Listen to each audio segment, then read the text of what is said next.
For me, this speaks to this time of year when we experience a shift in energy after the summer months.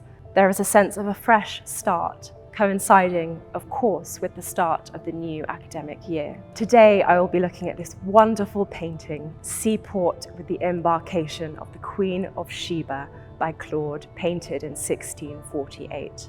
This is one of 38 pictures that made up the nucleus of the gallery's collection.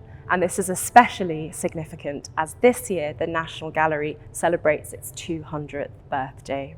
Claude painted this for the Duke of Bouillon, a French general in the Papal Army of Rome. It was conceived as a pair with Claude's painting Landscape with the Marriage of Isaac and Rebecca, also known as The Mill. Both depict biblical subjects. This subject is from the Old Testament, where the Queen of Sheba visits Solomon. In the Bible, she travels across the desert by camel.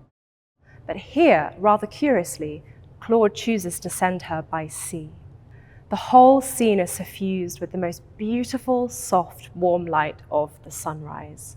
Its luminosity is reflected off of the water's surface, capturing the outlines of the clouds, foliage, and the tops of the buildings. We are led through the painting, out into the distance. The horizon is obscured, suggesting a journey into the unknown. For me, this painting is all about balance. We have both the natural and the man-made interacting and coexisting in a hive of activity. Out on the water, there are ships recently arriving or preparing to depart. In the foreground, two men carry a chest as spectators watch on from the balcony above. Here, a boy is sprawled out, leisurely watching the sun come up over the horizon. Flanking either side of the painting, classical architecture brings symmetry and balance to the scene.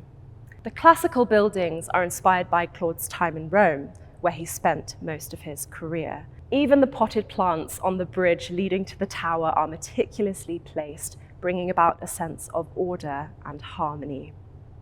Many of Claude's paintings depict journeys, either biblical or mythical. Here, however, we have an embarkation, the act of boarding a ship, the moment before the journey begins. What is unusual about this painting is that it does not, like other depictions of the Queen of Sheba, depict her meeting King Solomon, but rather the moment before. For me, this speaks to this time of year when we experience a shift in energy after the summer months.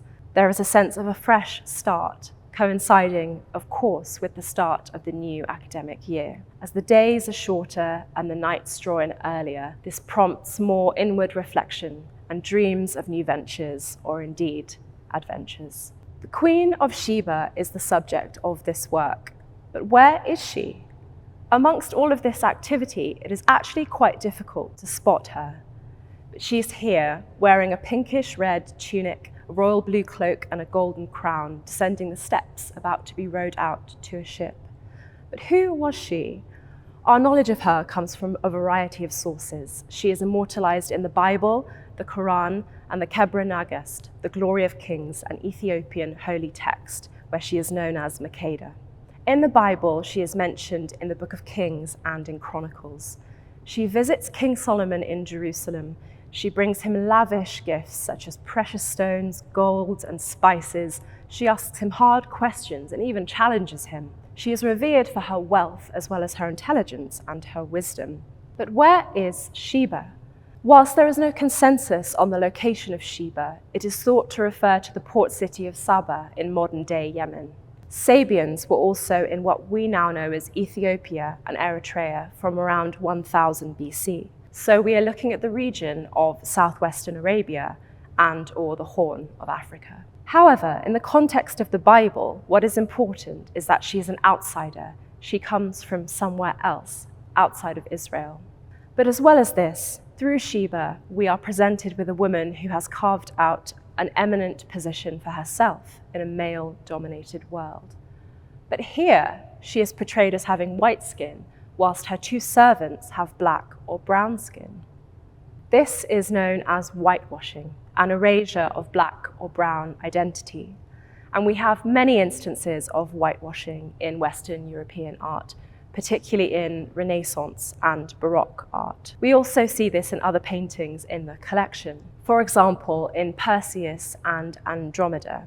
In Greek mythology, Andromeda was the daughter of the king of Ethiopia, King Cepheus, and his wife, Queen Cassiopeia. However, she is consistently depicted as a white woman in Western European art, even though commentators at the time portrayed her as black. In Metamorphoses, Ovid notes how she had a dark face, that Perseus, her wing-footed aerial lover, had no problem with her colour, and that she dazzled whilst wearing white. In this painting, however, she is depicted as having white skin. Another example is the painting Angelica, saved by Ruggiero. Angelica is a princess introduced in the 16th century epic poem Orlando Innamorato by Matteo Maria Boiardo. Angelica is said to be the daughter of Gallifroni, the king of Cathay, or India. In the painting, however, Angelica's white skin and blonde hair stands out against the dark sea and rock to which she is chained. It is also worth noting that in both pictures, the men are fully dressed, whereas the women are naked or partially so. The Queen of Sheba is said to have come from the same place as Balthazar, the black magus who was present at the birth of Christ. He is a well-known, celebrated figure and a symbol of how faith brings people together. There are several representations of Balthazar in the National Gallery collection, where he is portrayed as having black skin, such as in Jan Gossart's The Adoration of the Kings. But why was it acceptable for there to be a black king, but not a black queen?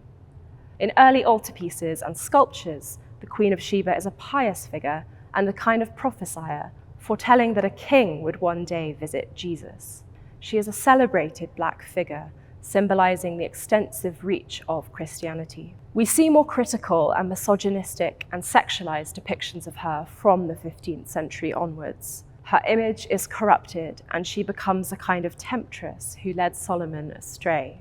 The female figure has been reinterpreted and manipulated by men throughout history, often as a means of control and objectification, and visual art is no exception. In the Song of Solomon, the Queen of Sheba declares, "I am black and comely," comely signifying attractive or pleasant to look at. In the King James Version, she instead says, "I am black but comely," the but indicating an opposition, as if to say having darker skin and being beautiful is a contradiction. The Black Queen never made it past the 15th century before she became white. Her image becomes adapted, exoticized, and sexualized for a male audience. And the fact that in this painting she is white, but her attendants are black, is telling. We have a defined sense of racial difference, where white women are queens and black women are servants. Representation is so important, and if we look at depictions of the Queen of Sheba in film and television over time, this has changed for better in recent years. In historic religious texts through the Queen of Sheba, we have an extremely rare depiction of a woman who is not defined by her familial, marital, or sexual relationship to a man, but rather for her power, wisdom, wealth, and understanding. And this makes her such a captivating figure to reflect on today. If you'd like to find out more about the collection, click here or here and subscribe to our YouTube channel. Thank you for watching, and we'll see you next time.